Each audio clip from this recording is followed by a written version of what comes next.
Bakit kailangan ituloy ang mga infrastructure project ng nakaraang administrasyon?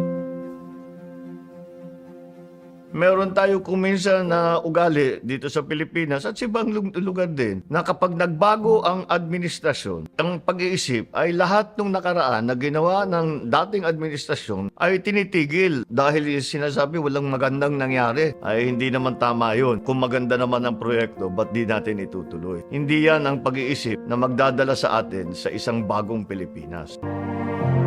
Ang infrastruktura ay kaunlaran. Dala-dala ay mga benepisyo magpapaganda di lang ng ekonomiya, kung hindi ang antas ng kalidad ng pamumuhay ng bawat Pilipino. Ipagbubuklod ang sambayanan, pisikal man o digital, gagawa ng paraan. Ang matibay, moderno at dekalidad na infrastruktura ay daang tungo sa isang bagong Pilipinas.